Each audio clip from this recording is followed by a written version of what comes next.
자, 반갑습니다. 오늘 107차 정기 웨비나입니다. 아이고, 하여튼 여태까지 숨을 쉴 틈 없이 다가왔는데 요즘에 굉장히 우리 기술 독립군이 다양한 스펙트럼을 가지고 있는데 여태까지는 기술이고 뭐 이런 얘기만 전부 하다가 오늘은 기술과 관련해서 거래를 했는데 돈 못 받으면 땡이잖아요. 그렇죠? 그래서 우리 공정거래, 불공정거래를 우리들이 어떻게 회피할 수 있는가에 대한 좋은 사례를 우리 공정거래지원협회 이경만 회장님을 모셨습니다.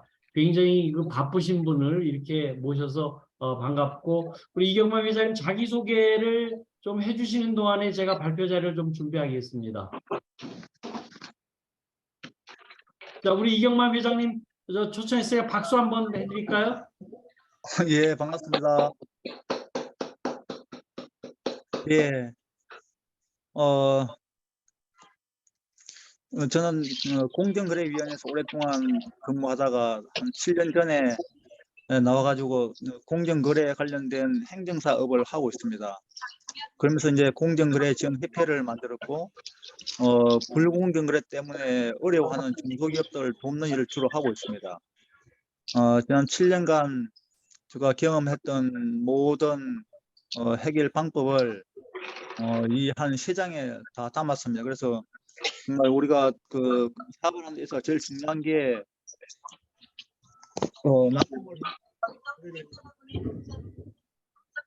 이게 처음에 어떻게 시작하냐에 따라가 준비를 하냐에 따라 또 어떤 결과가 달라지기 때문에 그 노하우를 공유하고 싶어서 이번 발표하게 되었습니다. 네, 감사합니다.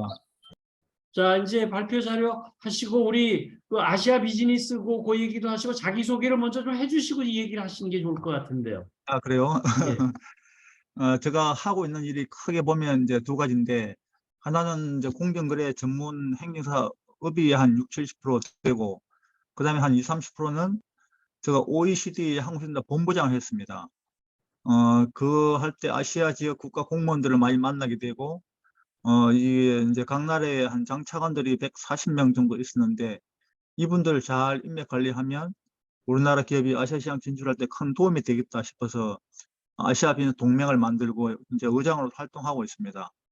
뭐 인도, 뭐 베트남, 인도네시아 등에 두루두루 이제 다니면서 좋은 기술이 있으면 그 현지 뭐 장차관급 고위직 공무원을 만나서 가장 적합한 기업을 찾아주는 그런 일을 좀 하고 있습니다. 아마 코로나 때문에 지금까지 좀 스톱을 했는데 코로나가 이제 거의 끝나가니까 이 어떤 활동도 본격적으로 하려고 합니다. 예. 그러면 뭐 공정거래 관련된 이걸 말씀을 드릴까요? 예, 예, 조금 해주시면 좋을 것 같아요. 네. 예, 이제 공정거래 쪽을 쭉 얘기하시면 될 것 같아요. 네. 하여튼 저는 뭐 어쩌다 보니까 이제 공정거래위원회 있을 때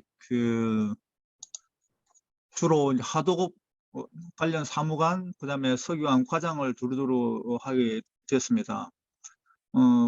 그러다 보니까 이제 공무원 그만두고 나와서 이 일을 전문으로 하는 그런 업을 이제 하고 있는데, 국내에서는 지금 공정거래 이슈가 있을 때는 뭐 정부, 지자체, 법원, 국회, 민간단체 전반적으로 이게 불공정 거래를 다 취급하고 있습니다.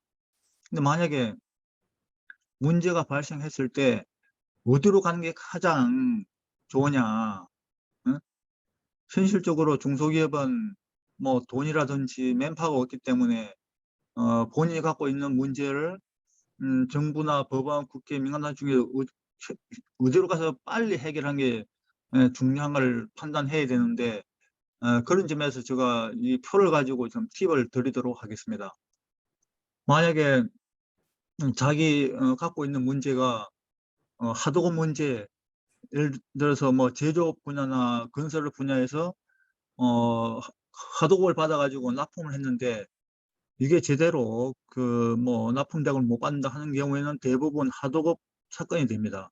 그래 되면 공정거래위원회나 한국공정거래조정원에 가는 게 필요합니다. 근데 이제 한국공정거래위원회 신고를 할지라도 그 위원회에서는 곧바로 한국공정거래조정원 이첩을 합니다. 그러면 한국공정거래조정원에서는 양 당사자를 불러가지고 조정을 하는데 그게 보통 한 3개월 정도 소요됩니다. 조정 성립률이 한 80% 되고, 근데 만약에 뭐 제조 분야 무슨 뭐 IT 분야 하드오비를 하면 사실 한국 공정거래 조정으로 가는 게 그 현실적으로 가장 빠르고 비용도 저렴하고, 그래서 이쪽으로 갈 것을 이제 제가 추천을 드리고, 근데 이제 모든 사업 거래가 하드오업이 아닌 경우도 많습니다. 그럴 때는 이제 중소벤처기업부로 가는 것도 좋습니다. 중소벤처기업부에서는 그 상생협력조정위원회가 설치돼 있어가지고 굉장히 좀 어려운 거, 약간 대기업과 중소기업뿐만 아니라 중소기업과 정말 초기업 간의 거래도 여기서 처리를 해주니까 중소벤처기업부도 가는 게 좋고, 근데 국민권익위원회는 뭐 하는 곳이냐? 국민권익위원회는 이제 우리가 뭐 기업 간의 분쟁도 있지만 정부와 어떤 공기업의 횡포, 뭐 LH라든지 뭐 지방자치단체의 입법 부당한 행위가 있을 때는 국민권익위원회 고충 처리를 신청하는 게 가장 빠릅니다. 뭐 공기업이나 정부를 상대로 그 소송을 하는 것도 좋지만 일단 국민권익위원회에 고충 처리 신청하면 이것도 약 한 3개월에서 한 4개월 정도 만에 끝이 나기 때문에 상당히 좋은 방법이고, 근데 이제 만약에 국민권익위원회에 갔는데 먼저 소송이 있다. 소송이 있는 사건에 대해서는 국민권익위원회는 접수를 받지 않습니다. 그러니까 우선 국민권익위원회에 가서 해보고 거기서 안 될 때는 그 다음에 소송으로 가는 게 좋습니다. 국민권익위원회는 부처라든지 그 다음에 공기업 여기에 대해서 시정 요구를 하면 약 85% 정도 그 수용을 해줍니다. 그러니까 뭐 어쨌든 공기업이나 이런 쪽에 굉장히 뭐 갑질이 있다 하는 경우에는 권익위로 갈 것을 이제 저 권고를 하고, 근데 만약에 이제 뭐 바로 법원으로 가서 뭐 1심 뭐 2심 가는 것도 이제 좋은데 되도록이면 당사자 간에 대한상사 중재원으로 가서 빨리 끝내는 것도 좋습니다.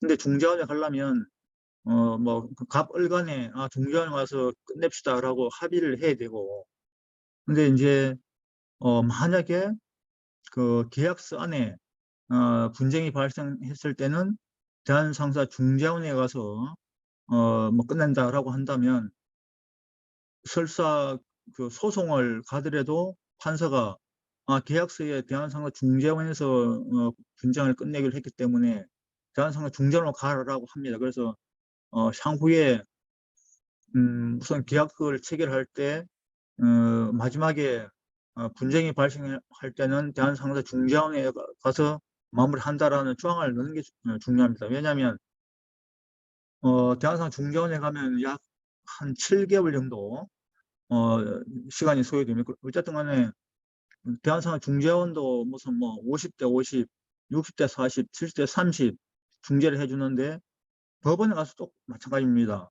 어차피 법원에 가서 뭐 6대 4나 7대 3 판결을 받는 거나 대한상사 중재원에 가서 뭐 그렇게 판결 받는 건 아마 거의 결과는 비슷할 것입니다.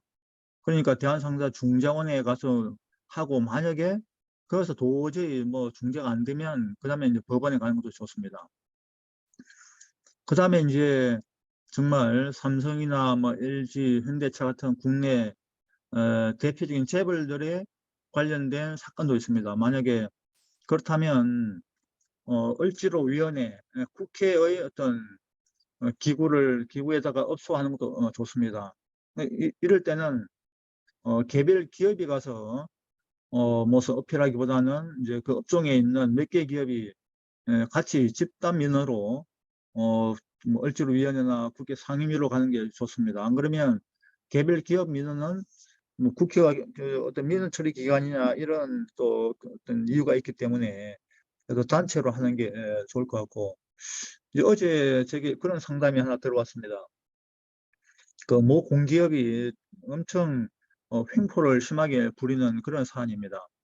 근데 그럴 때 어느 기업이 혼자서 그 공기업을 상대로 싸우는 건 사실 쉽지 않습니다. 그래서 제가 그쪽 업종에 있는 사람들을 한 뭐 5개를 모으든지 10개를 모으든지 뭐 이제 집단 민원으로 만들어야 이게 국회라든지 정부라든지 뭐 언론이라든지 아마 이렇게 어필할 수 있다라고 했는데 막 그 자기 업계가 아직 협회가 없어가지고 다만 몇 개라도 한번 모은다고 했는데 어쨌든 간에 그 집단 민원이 될수록 국회에는 저 힘을 받습니다.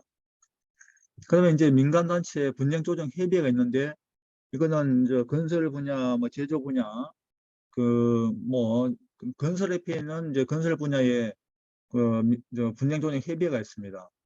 그다음에 이제 우리 공정거래지원협회는 하여간에 이런 전반적인 사항들을 뭐 무료로 상담해주고 이렇게 어디로 가는 게 가장 실용적이고 빠른 길인지를 상담해주는 그런 협회입니다.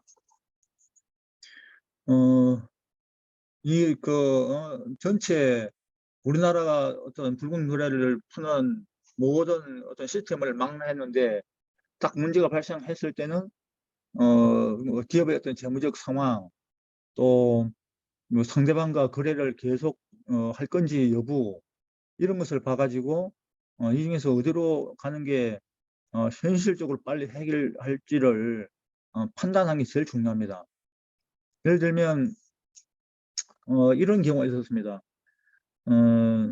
공정거래위원회에 가서 해결할 수 있는 사안인데 법원으로 간 경우가 있었습니다. 법원에 뭐 1심 하느라고 거의 1년 이상 보내버렸는데 제가 딱 보니까 이거는 법원으로 갈 게 아니라 공정거래위원회에 갔으면 금방 해결될 수 있는 사건이었습니다. 그래서 1심이 진행되고 있어도 제가 그 사건의 내막을 정확하게 분석해 보니 공정거래위원회에다 가서 신청을 하면 갑은 갑대로 처벌받고 또 옳은 돈을 받을 수 있는 대금 지급 명령을 받을 수 있는 그런 사건이기 때문에 옳은 을대로 돈을 직접 받을 수 있는 내용이 있었습니다. 그래서 뭐 당사자가 이걸 이제 알고 곧바로 그냥 사건이 잘 해결되는 그런 경우가 있었습니다. 혹시 이 관련해 가지고 뭐 질문 있습니까? 전부 하고 나서 질문 받으시면 좋을 것 같아요. 아, 그래요? 네. 그다음에 다음 페이지 보겠습니다. 어, 그다음에 이제 사실상 뭐 공정거래위원회나 뭐 법원이나 또 뭐 대한상가중재원 이제 무엇을 할지라도 자기 문제를 이렇게 업소할 수 있는 공식적 서류 10가지, 비공식적 자료 10가지는 준비가 돼 있어야 됩니다.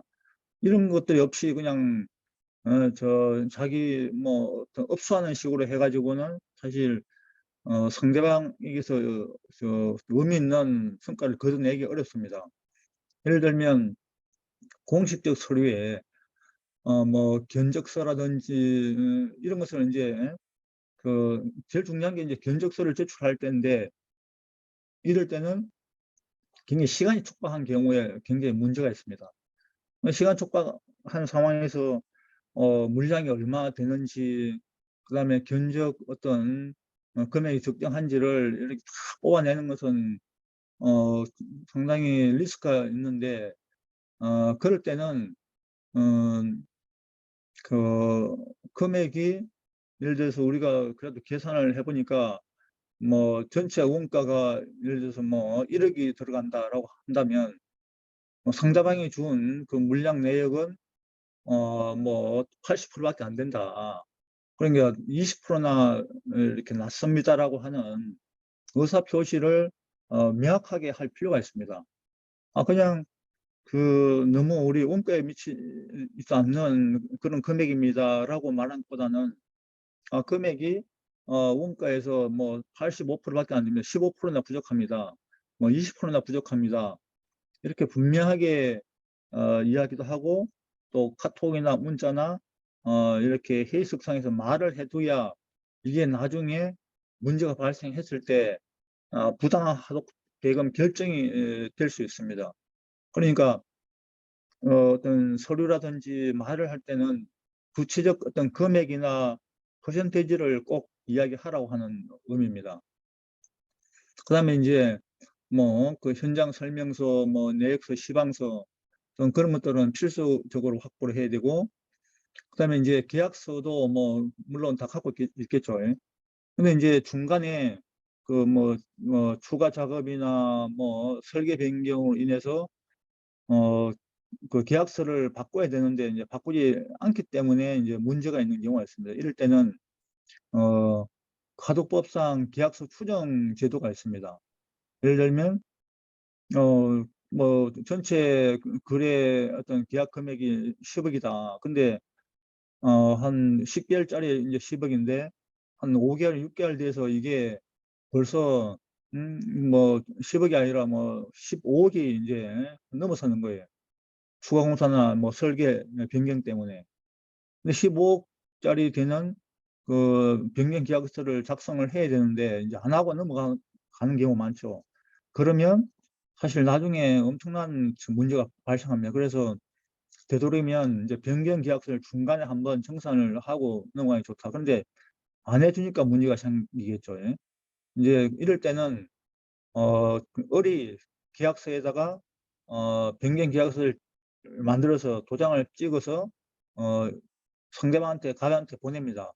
그러면 이게 뭐 일방적으로 보내는 결과가 되겠죠. 그런데 하도 우리나라 이런 게 많으니까 계약서 추정 제도를 이제 하도법에 넣었는데, 내가 일방적으로 그 도장을 찍어가지고 상대방한테 보내는데 상대방이 15일 내에 공식적 문서로서 나한테 뭐 15억이 아니라 뭐 11억밖에 안 된다라고 하는 의견서를 주지 않으면 일단은 15억이 된 걸로 이렇게 추정하도록 이렇게 법제가 되어 있습니다. 그래서 상대방이 뭐 그 중간 변경 계약이나 정산 계약을 안 해주면 이 제도를 활용하면 참 좋습니다. 그다음에 뭐 공문, 뭐 수신 발신, 뭐 내용 증명 이런 것들도 제때에 정말 공문이나 내용 증명은 제때에 정확한 내용으로 보내는 게 정말 중요합니다. 제가 그간 거의 한 7년 만에 한 230억 손실이 난 사건을 한번 상담한 적이 있습니다. 근데 자동차 부품 업체인데 정말 7년 동안 230억 같은 큰 금액 아닙니까? 그러다 보니까 뭐 회사가 굉장히 어려워지고, 이제 그런 상황 속에서 이 문제를 어떻게 할 건지 고민이 되니까 제게 찾아왔습니다. 그러니까 자기는 상대방한테 보낸 공문이 많기 때문에 얼마든지 자신 있다라고 이렇게 이야기를 했습니다. 그래서 뭐 공문을 쭉 보니까 그 공문이 안에 쓸 수 있는 내용이 거의 없었습니다. 뭐냐면 상대방한테 받은 공문은 별로 없고, 내가 너무 단가가 낮아서 어렵습니다. 빨리 단가를 올려 주십시오. 빨리 대금을 빨리 선지급해 주십시오. 라고 하는 상대방한테 업소하는 문서밖에 없었습니다. 근데 이런 문서 가지고는 나중에 쓸 수 있는 게 거의 없습니다. 즉 그 공문을 예를 들면 언제 상무님이 우리 회사에 와서 단가를 뭐 몇 프로 올려주기로 했습니다.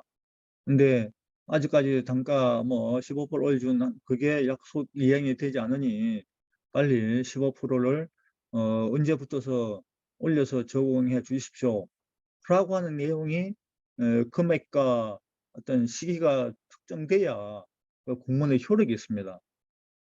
그렇지 않으면 공문 뭐 100번 보내도 소용이 없습니다.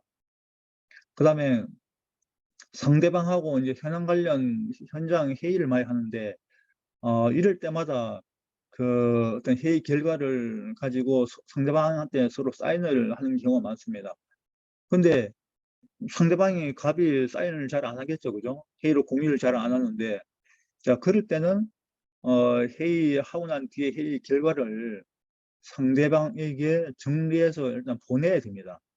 자, 오늘은 이런 내용으로 협의를 했고, 뭐 단가를 이렇게 하기로 합의했고, 그다음에 뭐 향후에 이렇게 하기로 했습니다라고 하는 회의 결과 기록지를 상대방한테 보내는 게 나중에 굉장히 중요합니다. 그리고 이제 현장에서도 뭐, 야, 예를 들어 12월 말까지 이제 납품 완료해야 되는데, 뭐 지금 엄청 이제 바쁘니까 뭐 인력 더 투입해야 되고, 뭐 12월 넘으면 또 뭐 갑은 정부로부터서 또 뭐 페널티가 부과받고 하기 때문에 우리 어리 입장에서는 어떤 갑의 재촉이 있게 됩니다. 그래서 하여간에 무조건 내가 들어간 투입비라든지 뭐 그런 거 다 정산해 줄 거니까 뭐 어떻게 하든지 10월 30일까지 작업을 마무리해라 라고 합니다. 그런데 갑이 급할 때는 그런 말을 할 수 있지만 일단 10월 30일 지나면 뭐 전혀 정산에 대한 의지가 없는 경우가 많습니다. 그래서 만약에 이제 그런 말을 하거나 그런 어떤 미팅이 있을 때는 그것 또한 뭐 그러면 연말 끝나간 뒤에 보상하겠다 하는 합의서를 써달라면 뭐 당연히 안 써주겠죠. 이제 그렇기 때문에 그런 내용을 담은 문자나 카톡을 보내는 게 중요합니다. 예를 들면 본부장님 이렇게 우리가 과투입하면 뭐 비용이 뭐 1억이 늘어납니다. 아마 한 3억 정도 다시 증가할 것 같습니다. 이것은 연말 끝나면 꼭 이제 보존해 주십시오. 라고 하는 구체적 내용을 카톡이나 문자에 넣어서 보낸 것도 굉장히 중요합니다. 그리고 이제 개별 사안이 있을 때마다 합의서 체결이 중요한데, 근데 나중에 정산해 주겠다라고 하는 거는 사실 뭐 거의 안 해줄 확률이 한 80% 정도 됩니다. 그렇기 때문에 아까 제가 말씀드렸던 합의서를 받아두거나 문자나 카톡으로 증거를 남기라. 근데 저번에 제가 어느 분을 면담을 했는데 뭐 무슨 뭐 합의서를 다 받아뒀대요. 그래서 받았기 때문에 자기는 돈 많은데 전혀 문제가 없다라고 이야기를 하는 거예요. 도대체 그런 합의서를 안 써줄 텐데 하면서 제가 합의서를 봤어요. 역시나 갑이 무슨 정산을 20% 해주겠다라고 하는 말을 할 리가 없습니다. 근데 저 의뢰 어떤 대표님은 그렇게 해가지고 합의서에 다 넣었다 이거예요. 근데 제가 합의서를 바라보니까 그런 구체적 숫자는 없고 그냥 당신네들이 충분한 증거를 가지고 우리한테 정산을 요청을 하면 그에 따라서 우리도 충분하게 정산해 드리겠습니다라고 하는 글귀만 있는 거예요. 그러니까 아마 한 20%라고 하는 이야기는 대표가 듣긴 들은 것 같은데 뭐 자기만 들었지 상대방 그리 말한 적 없습니다라고 하면 그거는 돈을 받아낼 수가 없습니다. 그다음에 이제 결국 이제 납품을 뭐 정상적 납품이야 뭐 전혀 문제가 없겠지만 뭐 돌관 작업이라든지 뭐 설계 변경 이런 것들이 발생하면 뭐 인건비나 자재비들 추가로 들어가는데 그것도 그때 관련 자료를 잘 모아두고 특히 이제 돌관 작업이 일어난다는 게 뭐냐면 이겁니다. 소위 선행 작업, 선행 공사가 지연이 되고 우리 차례에 해야 되는 작업이나 이것들이 자꾸 늦어지는 거예요. 예를 들면 우리가 계약은 6개월 만에 하기로 되어 있어요. 근데 앞에 있는 선행 작업이 한두 달 까먹어 버린 거예요. 그럼 우리가 4개월 만에 그 계약금대로 하려면 그만큼 막 주말 작업이나 뭐 공휴일 작업이 투입됩니다. 그럼 어찌 되겠습니까? 결국 뭐 1.5배, 뭐 2배씩 돈이 더 들어가겠죠. 그러면 그게 나중에 정산을 잘 받으면 되는데 그걸 다 인정을 안 해주려 하겠죠. 이럴 때는 정말 어떤 돌관 작업이 왜 일어났는지, 그 자재가 얼마나 늦게 들어왔는지, 원래 우리가 어떤 착공을 뭐 6월 1일부터 해야 되는데 갑의 어떤 공정 관리 잘못으로 인해서 우리가 8월 1일부터서 했다라고 하는 그런 지연되는 일자까지 아주 구체적으로 적어둘 필요가 있습니다. 더불어서 이제 현장 사진도 어, 모든 공사나 작업이 끝나고 나면 사실 사진이 없습니다. 그러니까 정말 그 사업을 잘하는 분들은 그때그때 매일매일 작업한 것만큼 현장 사진을 다 찍어둡니다. 그러면 나중에 그거 가지고 무슨 뭐 감정을 한다고 할 때라든지 뭘 하더라도 현장 사진이 생생하게 있으면 자기의 어떤 그 권익을 충분하게 주장할 수가 있습니다. 그 외에 이제 그 매일매일 일어나는 일들을 적은 작업 일부라든지 작업 지시서 이런 것들을 정말 그 사장이 매일 챙겨야 이 부분은 가능합니다. 왜냐면 뭐 직원들은 귀찮으니까 그걸 안 하려고 그러겠죠. 근데 제가 앞에 했던 그 모든 상황들을 그때마다 그 작업 일부를 적고 작업 지시를 적으면 나중에 사실 크게 다툴 게 없습니다. 최근에 제가 창원 지역에 있는 모 업체 사장님을 면담을 하고 이제 그 도와주고 있는데 그분이 이제 이런 교육을 받은 거예요. 그러면서 이제 본인이 본인 수첩에 그간 있었던 모든 일들을 막 미주알 고주알 다 적어 놓은 겁니다. 거기 보면 뭐 작업 전후의 어떤 사정들, 그다음에 갑이 무슨 이야기를 했고 무슨 약속을 했는지 다 기록이 돼 있어요. 그 노트가 한 10건 정도 됐습니다.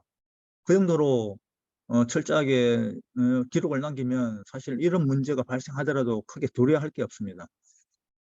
이게 이제 공식적 서류고 비공식적 자료는 아까 이야기했듯이 카톡이라든지 뭐 문자 이런 것들은 의도적으로 보내고 받고 그다음에 스크린 세이브를 해 두어야 됩니다. 이메일도 마찬가지입니다. 이메일 같은 경우에는 이제 그 직원들이 중소기업 같은 경우에는 보통 뭐 네이버 메일, 한메일, 뭐 지메일 이런 것들 많이 사용하는데 근데 이제 직원들이 퇴사하면 한메일이나 뭐 일반 메일은 자기들이 가지고 가버리기 때문에 그 속에 회사의 업무적인 내용들이 뭐가 있는지 알 수가 없습니다. 그래서 만약에 회사에 오면 회사 계정을 만들어서 회사 이메일로 그 업무적인 것들은 주거니 받거니 하도록 해야 됩니다. 그러면 그 회사 직원이 퇴직하더라도 회사 그 메일 계정은 그 우리가 확보를 할 수 있으니까 그간 무슨 일이 있었는지 그 실무적인 어떤 그 이메일에 다 남아있기 때문에 문제 해결하기 좋습니다. 제가 전에 어느 업체를 방문했는데 그러면 그 상대방의 그 우리 직원의 어떤 컴퓨터하고 이메일이 어떻게 됩니까 하니까 그분 퇴사해 가지고 이메일도 없고 또 그분 퇴사했기 때문에 컴퓨터가 오래돼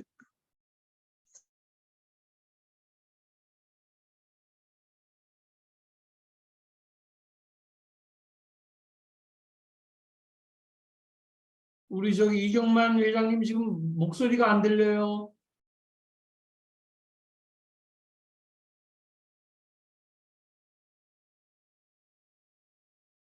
이경만 회장님 목소리가 안 들려요.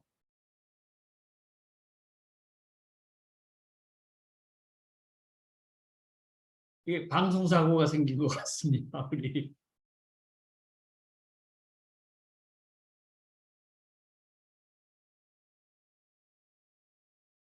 자, 그러면은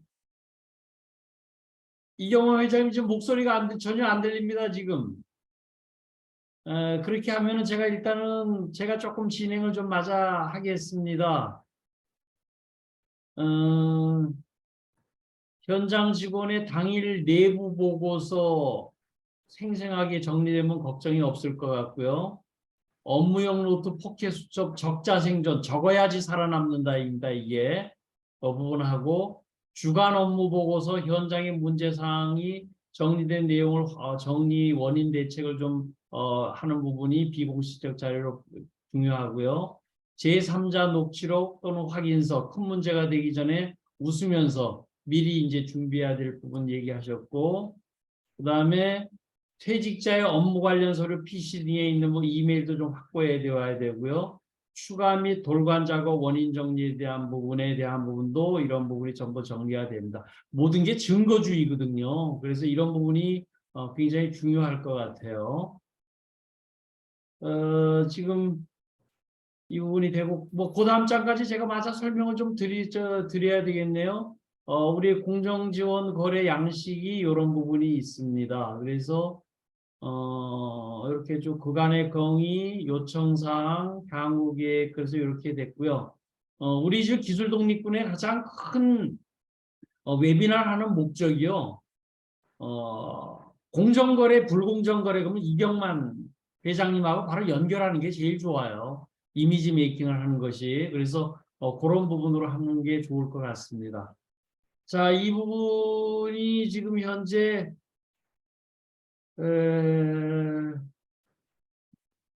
이게 아주 통화가 끊어졌네요. 이 부분이. 제가 한번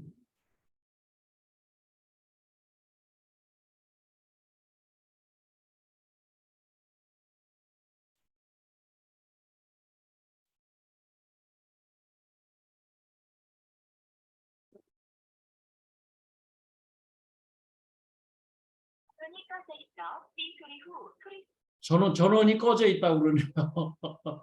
자, 그럼 오늘은 방송사고로 이제 오늘 여기까지 해야 될 것 같고요. 우리 이경만 그 회장님 제가 소개를 드리면요.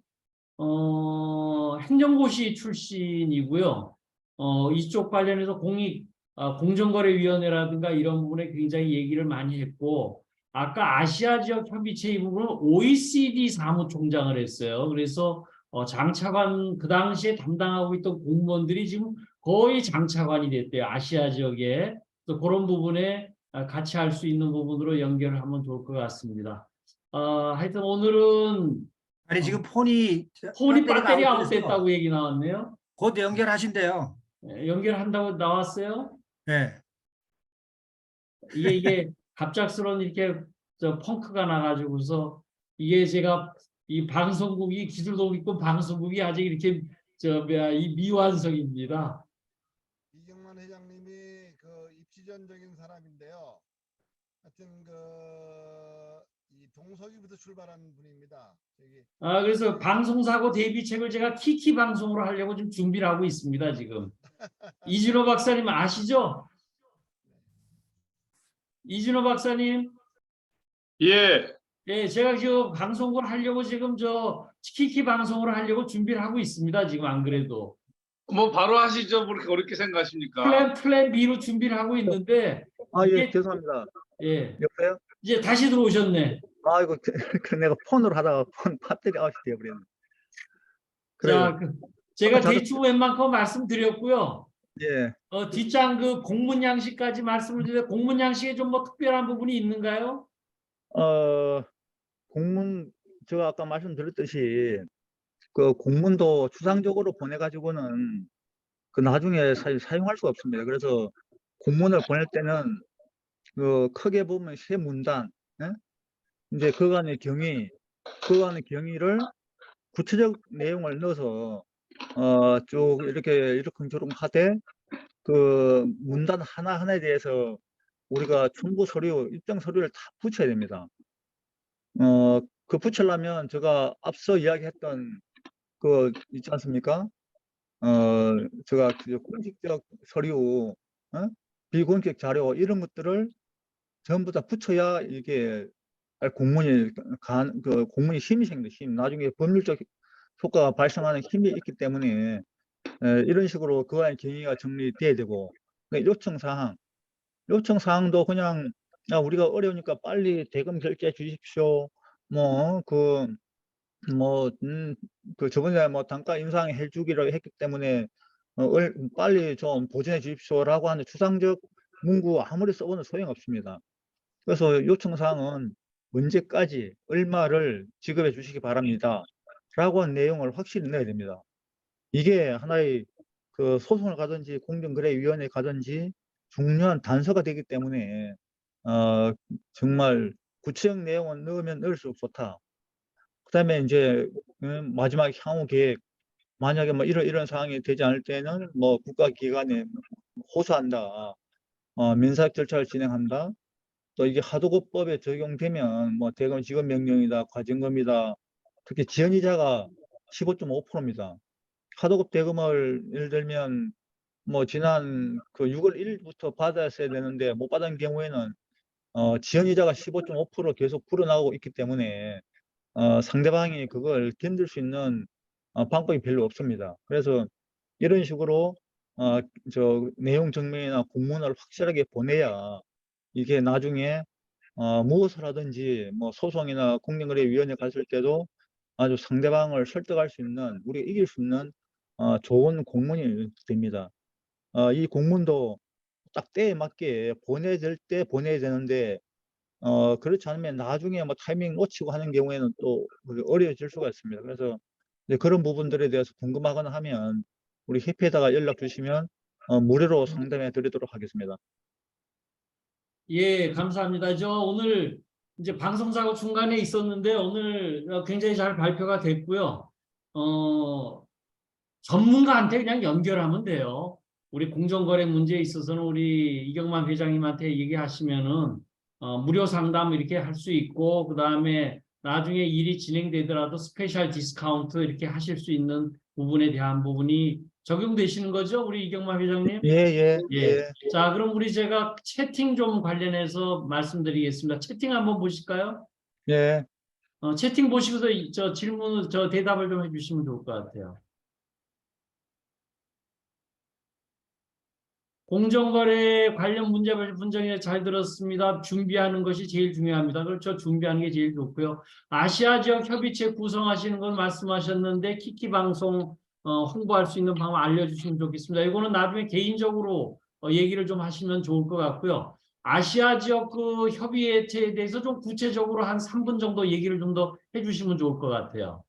예, 그 아시아 비즈니스 얼라이언스 ADA라고 하는데 이거는 아시안, 일서 인도, 베트남, 뭐 말레이시아, 태국 등 그 아시안 10개국, 그다음에 인도, 몽골, 저 남태평양 국가로 구성된 그 17개국과의 비즈니스 동맹입니다.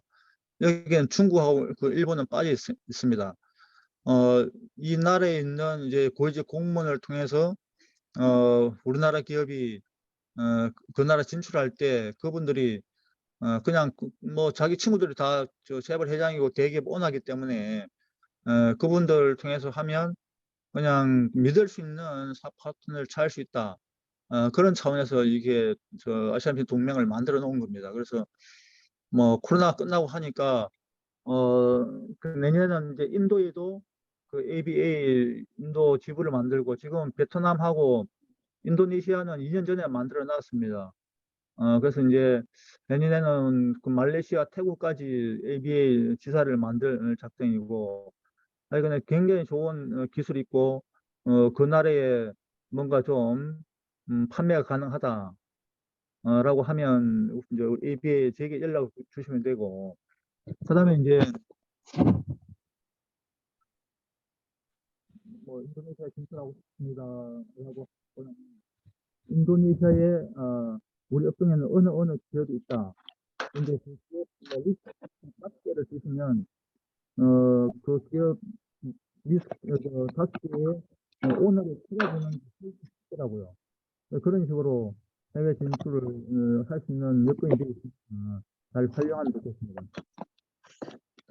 이게 제가 여태까지 해보니까요, 기술이 아니고 인적 네트워크예요. 신뢰할 수 있는 서로 인적 네트워크가 되는 거고요. 그 기술이 조금 모자라더라도 그 신뢰 네트워크를 타면 무난하게 갈 수가 있습니다. 그렇게 해서 나중에 활용을 하시면 좋을 것 같아요. 꼭 키키 방송 아니더라도 이렇게 하시면 좋을 것 같습니다.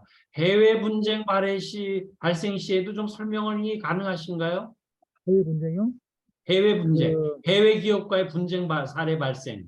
그 해외 기업과의 분쟁 사례 발생은 그거는 보통 그 어떤 국제 상사 중재원에 가서 문제가 해결됩니다.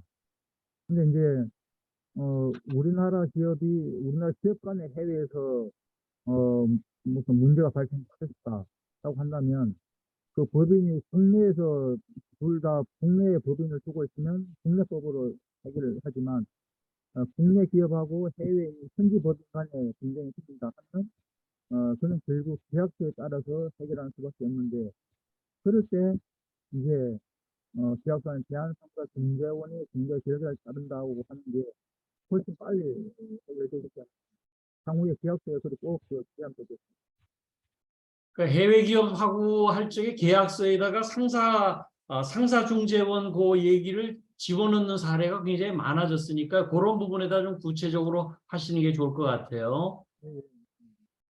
자, 기술독립군도 방송사고 대피책을 세워두셔야 되겠는데요. 그래서 키키 방송으로 제가 하려고 준비를 하고 있고요.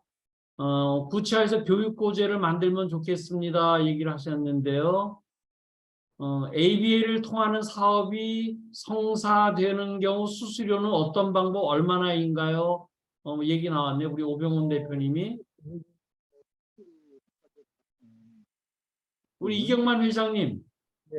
ABA 통해서 사업이 성사될 경우에 수수료라든가 이런 부분은 어느 정도 구상해 놓으신 게 있는가요?